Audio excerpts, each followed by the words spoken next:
शिकेपर्यंत राहतात आणि निघून जातात. नाही नारदा, मग एखादं परमनंट शिष्य देतो ना तुम्हाला. नको देवा, अरे शिष्याच्या भानगडीत मला पाडूच नको. म्हटलं ठीक आहे, मग तुम्हाला स्वयंपाक करायचा आहे, कंटाळा येतो, मग एखादी म्हातारी. नाही रे देवा, म्हातारी वगैरे मला काही नको.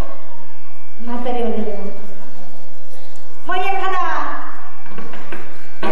जेंट्स स्वयंपाकासाठी. नाही ना, पत्नी पाहिजे, पत्नी. भगवान म्हटले नारदाला कुठून दुर्बुद्धी सुचली. ठीक आहे, लग्न करून टाकू तुमचं. नाही, लग्न नाही देवा, आताच पाहिजे. काय नारदा, आताच पाहिजे? पोरगी पाहायला जावी लागेल. तिला किती जमीन बिमीन पोरीला नाही बघ, बंगला आहे का, गाडी आहे का. अलीकडे लोकांना उलट पाहायची सवय लागली. पोरीच्या घरी श्रीमंती किती ते बघतात, कशाला नाही का. पोरगी पाहायला जावी लागेल, ती पटवावी लागेल, मग करू तुमचं लग्न. नाही ना तेव्हा, एवढा वेळ नाही ना मला. म्हटलं मग तुम्हाला किती आहे? मग ते 16,000. मग त्यातलीच एखादी. भगवान म्हटले यानंतर माझ्याच दारासमोर गाडी उभी केली. म्हटलं ठीक आहे, हरकत नाही, पण जिच्याजवळ मी नाही तिला घेऊन जा. म्हटलं ठीक आहे, आता पोरगीच पाहिजे म्हटल्यानंतर महाराज विना चिपळ्याची काय करायचं. नारद महर्षीने गळ्यातल्या विनाई काढून ठेवला, चिपळ्या सुद्धा काढून ठेवल्या. स्वतःला त्याने समजून घेणारे मोठे लोक मायेला खाली पाडले. त्याच्यामुळे आपण तरी स्वतःला जास्त हुशार समजायचं नाही महाराज, नाही का. माया आहे, कधी भगवंताची माया पार करणं तर एवढी सोपी गोष्ट नाही. भगवद्गीतेमध्ये सिद्धांत आहे, भगवंत सांगतात दैवी एषा गुणमयी मम माया दुरत्यया. लक्षात ठेवा, भगवंताची माया पार करणं एवढी सोपी गोष्ट नाही.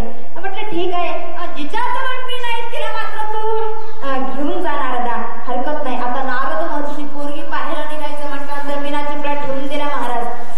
पहाटे 4 वाजेपासून निघाले. कशाला? तुम्ही झोपले नाही ना?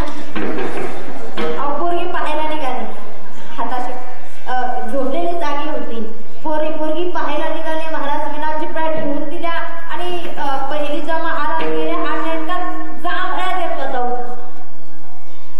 मग अरे गडबड झाली, इथेही भगवान आहे. दुसरीच्या महाराज गेले, तिथे नेमका दात घासत होता. गडबड झाली. तिसरीच्या महाराज गेला, तिथे नेमका चहा पीत होता. चौथीच्या महाराज कुठं ना कुठं जगद्गुरु तुकोबरायांच्या भाषेमध्ये सांगायचं झालं तर नाट प्रकरणाच्या पहिल्या अभंगाच्या 3ऱ्या चरणात जगद्गुरु तुकोबराय गाथात वर्णन करतात. विठ्ठल विस्तारला जनी सप्तही पाताळे भरुणे, विठ्ठल व्यापक त्रिभुवने, विठ्ठल मुनी मानसे, विठ्ठल जळी स्थळे भरला, रीता ठाव नाही उरला, आजम्या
नाही का?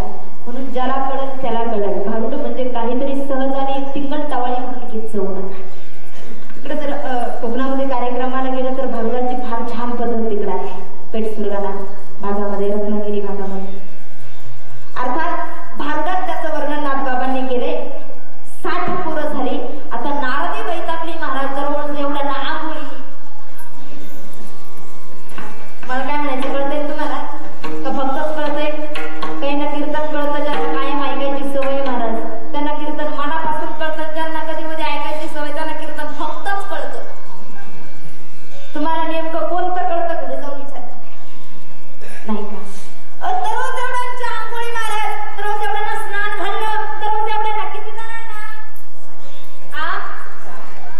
अहो 2 नाही 60 जणांना. दररोज एवढ्यांना जेवण, दररोज एवढ्यांना आंघोळ, काही काही महिनाभर तसेच. कशाचे? तुम्हाला जे म्हणायचं. अर्थात सांगण्याचा सिद्धांत एवढाच आहे महाराज. पण नारदी शेवटी वैतागली 60 मुलांना. पुन्हा तळ्याच्या काठी गेले, पुन्हा डुबकी मारले, पुन्हा नारद होऊन बाहेर आले. भगवंतांना भिल्लाचं रूप बदलवलं. मूळ स्वरूपामध्ये भगवान परमात्मा आले. तळ्याच्या काठीवर येऊन पुन्हा म्हटले, हा मग नारदा करायचा का संसार? हे म्हटले, नको बाबा, बिनाची प्यास बरे. मोठमोठ्या लोकांची सुद्धा मायेनं फजिती केली. आपण अभंगाला घेऊन बोलतोय का? तुम्ही जागे ना, ज्यांचा अभंग पाठ आहे त्यांना चिंतन लक्षात येईल. का करीसी सोस मायेचा? म्हणून नामदार आहे सांगतात बाबा, मायेनं मोठमोठ्या लोकांना खाली पाडलं, पण मायेच्या अधीन न जाता काय करा?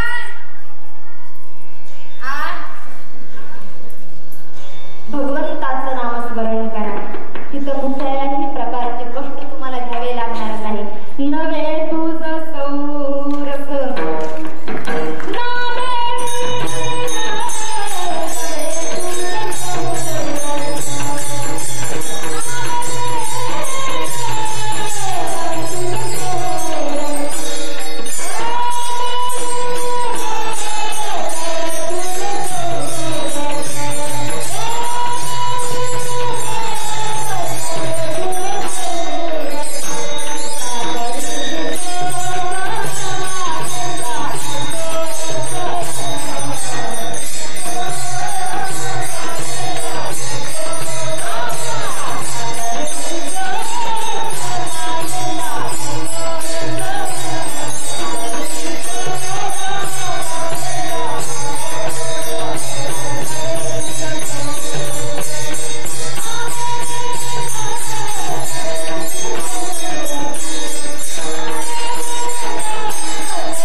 जीव हा परमात्म्याचा अंश असल्यामुळे मूळचा परमात्माचं सुखरूप आहे आणि जीव हा त्याचा अंश आहे. त्याचा अंश असल्यामुळे जीवाला सुद्धा भगवंताचं नामस्मरण केल्यानंतर सुखच प्राप्त होईल. विषय कळतोय ना तुम्हाला? हा, सुखच प्राप्त होईल म्हणून नामदेवराय सांगतात बाबा, मायेच्या पाठीमागं पडून कष्ट सोसण्यापेक्षा सुखरूप असणाऱ्या भगवान परमात्म्याचं नामस्मरण करा. निश्चित तुम्हालाही सुख प्राप्त झाल्याशिवाय राहणार नाही. बरेच लोक काय करतात, प्रपंचामध्ये सुख प्राप्त होण्यासाठी भूतू लोकांच्या नादाला लागून संसारामध्ये मंत्रातंत्राचा त्या ठिकाणी वापर करून सुख प्राप्तीची अपेक्षा करतात. पण नामदेवराय सांगतात बाबा, अशा लोकांच्या नादाला लागून बाबा सुख प्राप्ती तर तुम्हाला होणार नाहीच नाही, लाभ तर होणार नाहीच नाही, पण हानी मात्र झाल्याशिवाय राहणार नाही. म्हणून प्रपंचामध्ये सुख प्राप्त व्हावं असं वाटत असेल तर इतर लोकांचे मंत्र घेण्यापेक्षा नामस्मरण हाच एक मंत्र आहे आणि नामस्मरण हेच एक सुख प्राप्तीचं तंत्र आहे. नामस्मरणाशिवाय दुसरं पवित्र साधन नाही, अभंगाचं दुसरं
मंत्रतंत्राचा उपदेश करणारे गुरु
एवढं भाविक असतात महाराज. प्रश्न असा आहे, खरी संत खोटी संत आम्हाला ओळखायला आली नाही. मग काय होत आहे, खरी संत खोटी संत नेमकी आम्ही ओळखायची कशी? मंत्रतंत्राचा वापर करणारे आणि खरे ह्यावाले कुराणसारखे संत आम्ही ओळखायचे कसे? त्याचं उत्तर तुम्हाला सांगते, जरा ऐका. तुम्ही म्हणाल ताई ओळखायचे कशी? दिसायला दोन्ही सारखीच आहे ना. साधं उदाहरण तुम्हाला सांगते. कावळा आणि कोकिळा दिसायला अतिशय पांढरी शुभ्र, म्हणजे तुम्ही जागे आहात. दिसायला अतिशय काळेभोर.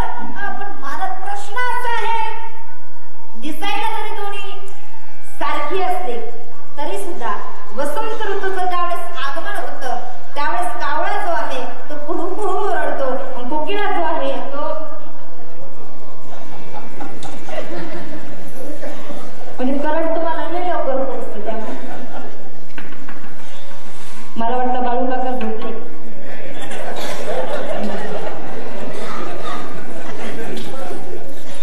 सर्वात अगोदर उदाहरण त्यांना कळा.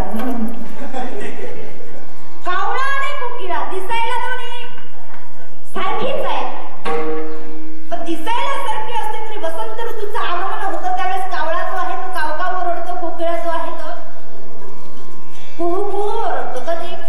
पावसाळ्याचं आगमन, वसंत ऋतूचं आगमन झाल्यानंतर. ताई दिसायला दोन्ही, दिसायला जरी दोन्ही सारखी असते तरी त्यांच्या कार्यामध्ये मात्र काय आहे?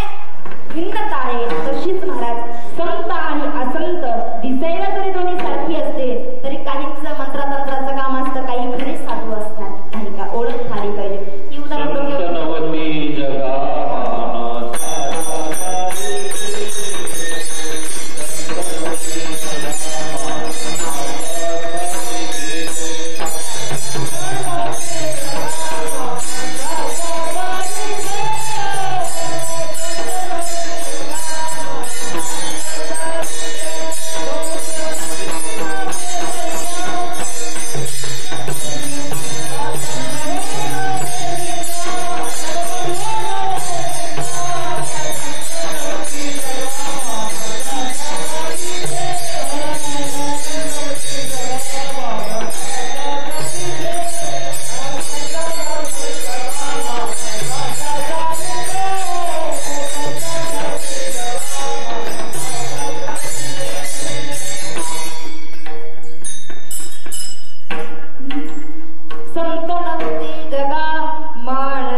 मुंडेगावला इगतपुरी तालुक्यात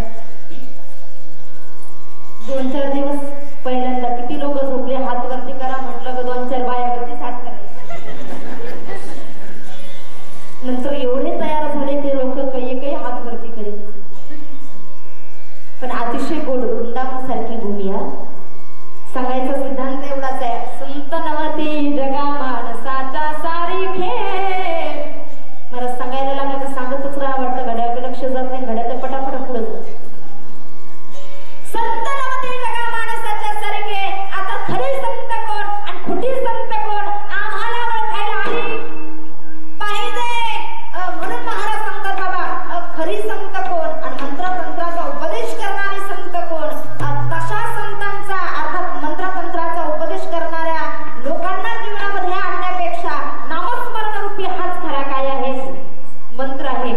अंधश्रद्धेच्या फार लोक आहारी जातात महाराज. बरेच लोक म्हणतात अमुक वस्तू बघा, तुम्ही यात्रेमध्ये गेल्यानंतर ते आरडतही झाला, ही अंगठी या हातात घाला, ती अंगठी त्या हातात घाला, ही वस्तू अमुक अमुक ठिकाणी अमुक अमुक ठिकाणी ठेवा, तुमच्या घरामध्ये धनाचा वर्षाव होईल. अनुभव घेत झाला तुम्ही जरा.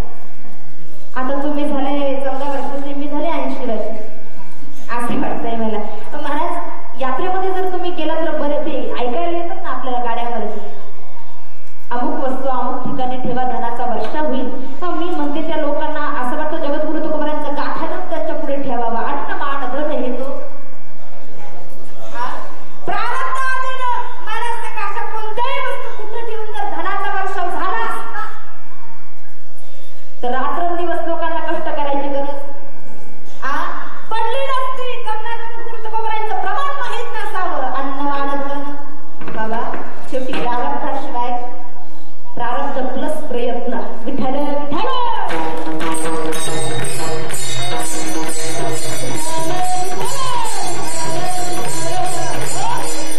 महाराज सांगतात बाबा, इतर मंत्रांपेक्षा एकच मंत्र खरा आहे.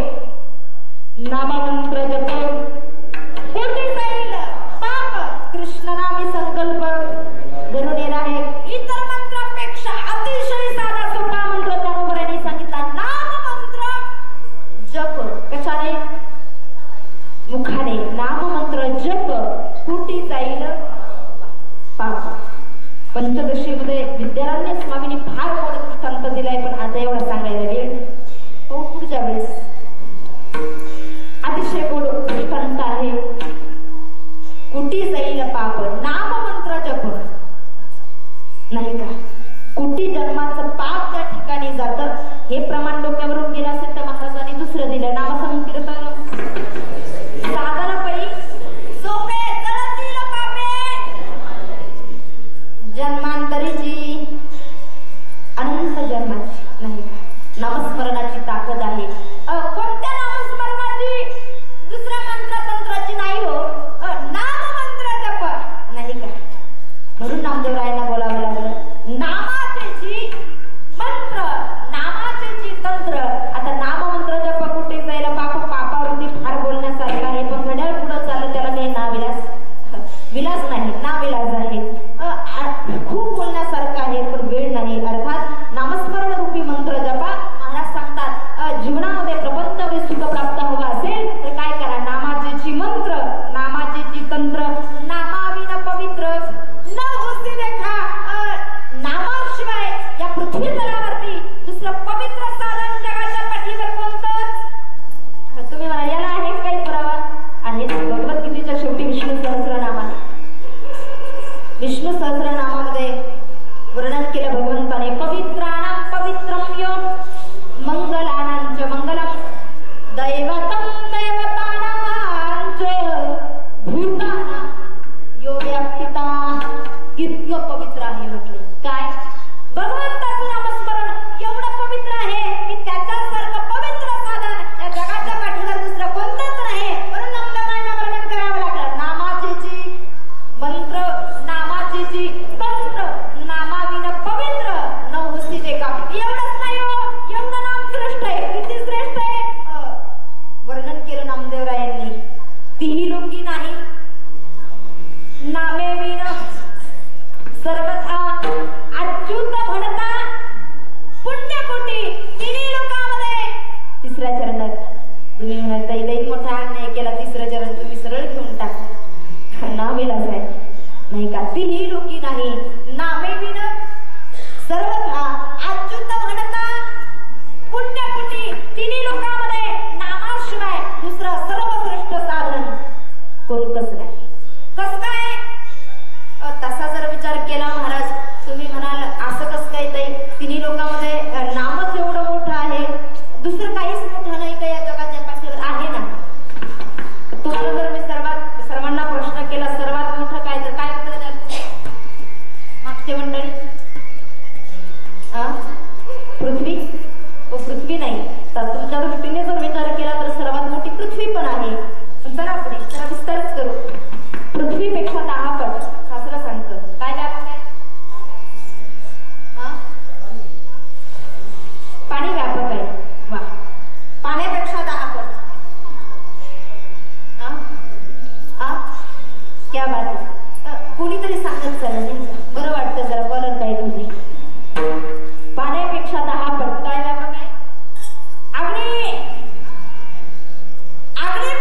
आहे, वायू व्यापक आहे, पृथ्वीपेक्षा 10 पट पाणी, पाण्यापेक्षा 10 पट अग्नी, अग्नीपेक्षा 10 पट वायू व्यापक आहे, वायूपेक्षा 10 पट व्यापक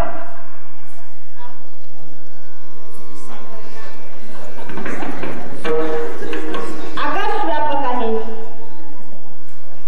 परंतु आकाशापेक्षाही अनंत पटीनं भगवंताचं नाम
शेतकरीच आहे ना? शंका वाटते म्हणून विचारलं बरं.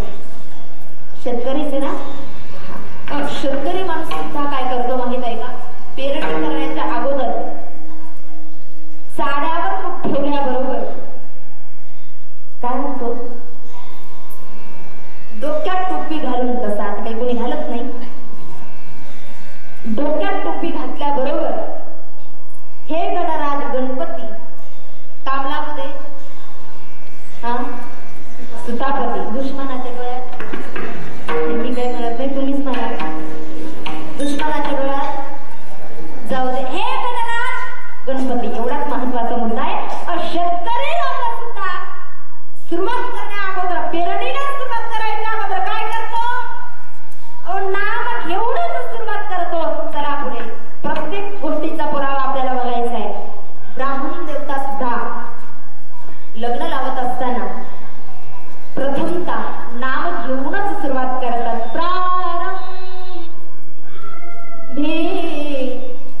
विनंती करू गणपती, विद्या दया सागरा, अज्ञानत्व हरुणी बुद्धी मती दे, आराध्य मोरेश्वरा चिंता क्लेश दुःख दारिद्र्य अवघे,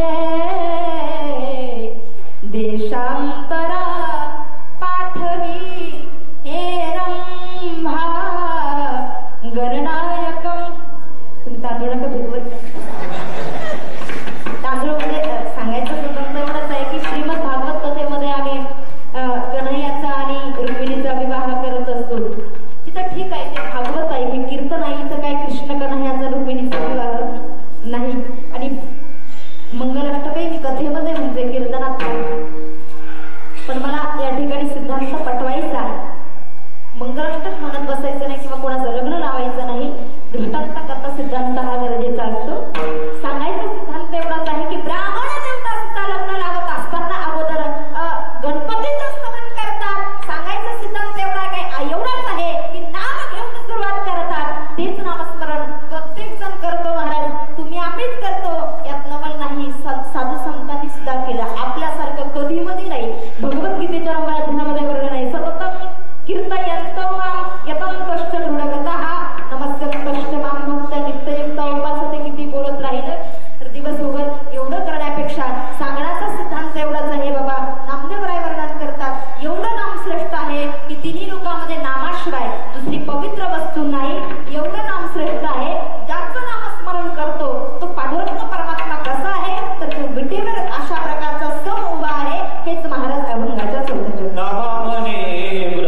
ब्लँकेट पांघरलेले, झोपलेले, स्वप्नात गेलेले,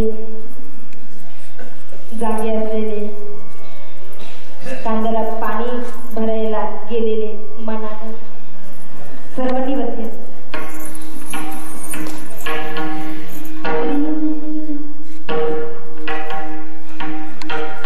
भगवंताचं नाव किती गोड आहे.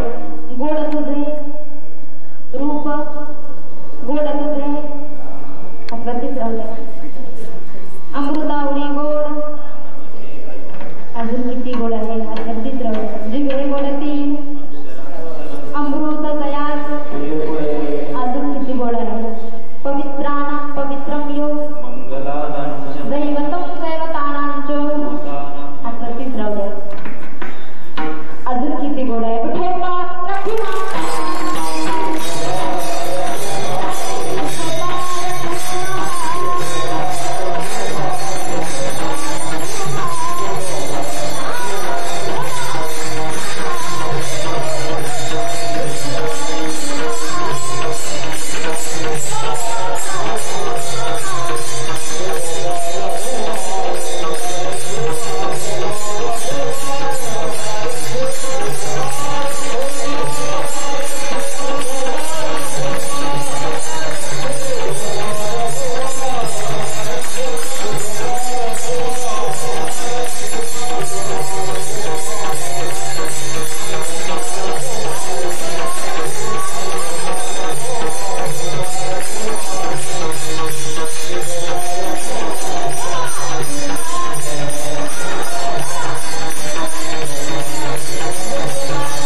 नामामध्ये ब्रह्म आदि अंती नेम, ते विटेवरी सम उभे असते.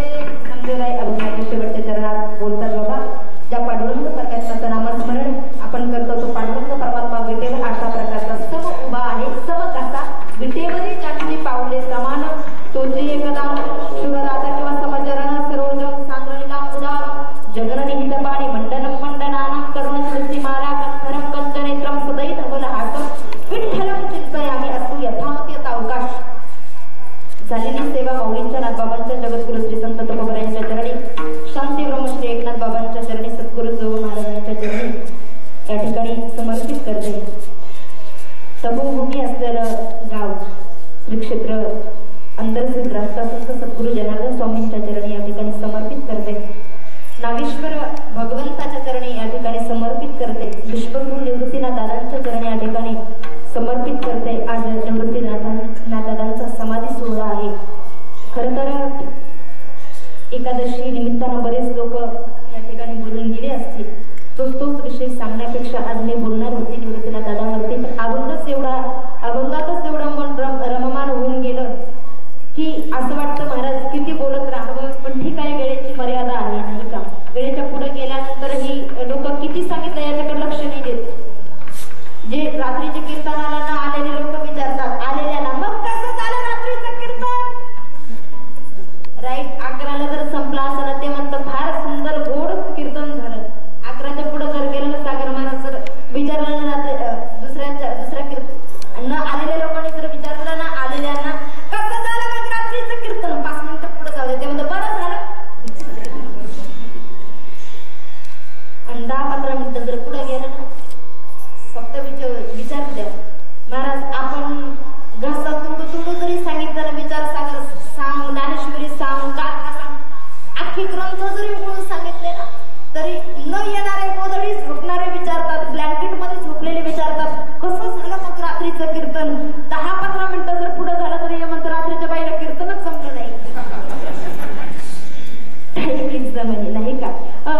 लोक महाराज परमार्थ करायचं म्हटल्यानंतर लोकांना देहाचा विसर पडावा, पण दुर्दैव आमचा असा आहे की तशी गोष्ट आता तरी घडत नाही. आजकाल लोक फक्त कीर्तन प्रवचन म्हणजे गोंधळ समजतात नाही का. अर्थात कीर्तन करायला संतांनी मर्यादा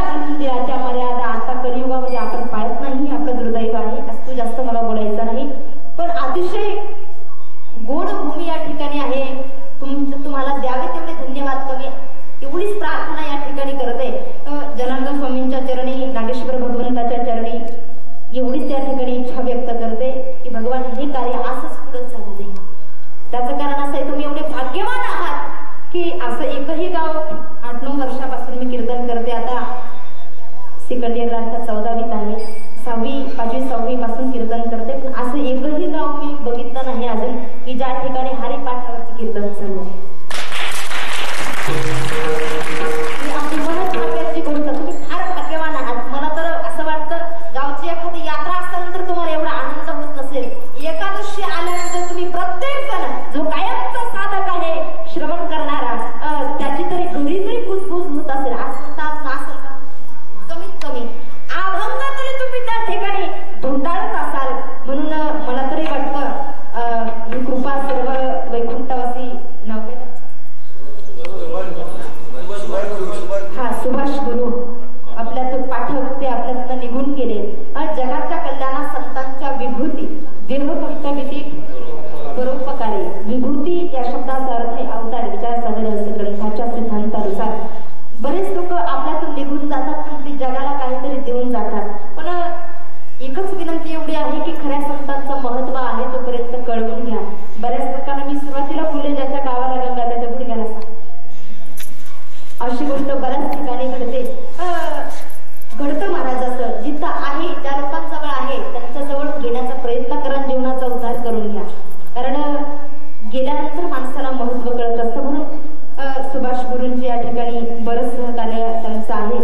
आजची ज्यांनी सेवा घेतली ते बाळू काका देशमुख आणि संतोष काका वाळवे, त्यांनी आजची ही सेवा घेतलेली आहे. त्यांनाही द्यावे तेवढे धन्यवाद कमी. धुमसे काका आहे, अशोक काका आहे, तुम्ही सर्व मंडळी, पकड वादक दादा आहे, वेणेकरी बाबा आहे. बाबा आजी आले ना? हा आल्या ना? मी नाराज असते म्हणून.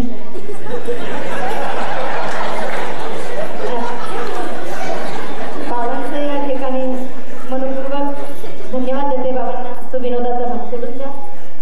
दादा असतील, माझे वडील या ठिकाणी आहे, काका आहे, सागर दादा आहे, बाबा, सर्व मंडळी.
महात्म्य हात कोणाला सर्वांनाच त्या ठिकाणाहून मी भक्तिभावाला वंदन करत आहे.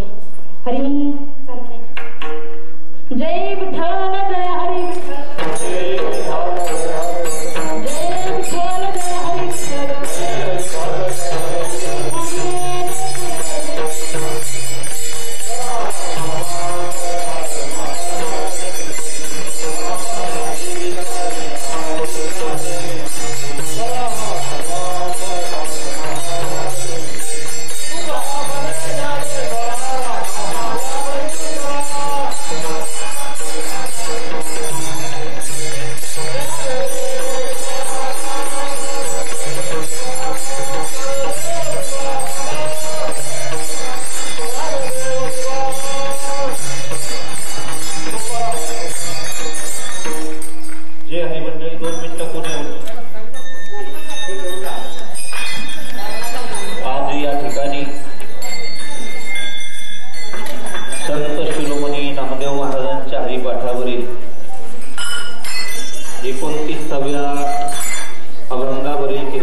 ज्योतिताई जगताप महाराज यांच्या सुमधुर वाणीतून आपण श्रवण केलं. जगद्गुरु नामदेवरायांच्या अभंगावर ताईंनी आपल्या सोप्या अशा भाषेमध्ये का संसारामध्ये किती पाश आहे आणि ते जीवाला बांधून ठेवतात त्या पाशांचं वर्णन केलं. 7 पाशांचं. वास्तविकता नामदेवरायांच्या अभंगात मायापाशाचं वर्णन, विस्तृत चिंतन हे मायापाश जे आहे ते नामस्मरणाशिवाय सुटत नाही. आणि या जीवानं कितीही प्रयत्न केला तरी सहजासहजी जीव मायापाश पार करून जाऊ शकत नाही. माऊली ज्ञानोबा सुंदर ओवी घातली त्यामध्ये. का पाडस वाघोर करांती, का मुंगी मेरू ओलांती. ज्यावेळेस पाडस आपल्या स्वतःच्या दातानं वाघूर करांडू शकेल किंवा मेरू पर्वत मुंगी ओलांडू शकेल, त्याच वेळेस हा जीव स्वतःच्या बाहुबलाने माया नदी पार करू शकतो. म्हणून तर भगवान परमात्म्याला कदाचित म्हणावं लागलं की येथे एकची लीला करले, जे सर्व भावी पद भजले, तया येलीची थडी सरले मायाजाळ. त्या मायाजाळासाठी भगवान परमात्म्याचं भजनच केलं पाहिजे. त्या भगवान परमात्म्याच्या नामस्मरणातून मायापाशातून काय होते, जीवाची सुटका होते. सुंदर असं विवेचन झालं. मी हरिपाठ कमिटीच्या वतीने ताईंचे आभार व्यक्त करतो. त्याचप्रमाणे पुढच्या एकादशीला हरिभक्त परायण मधुसूदन महाराज, मोगल बहिणाबाई संस्थान शूर यांचं जाहीर हरिकीर्तन होईल. तरी सर्व भाविकांनी याचा लाभ घ्यावा ही नम्र विनंती. रामकृष्ण.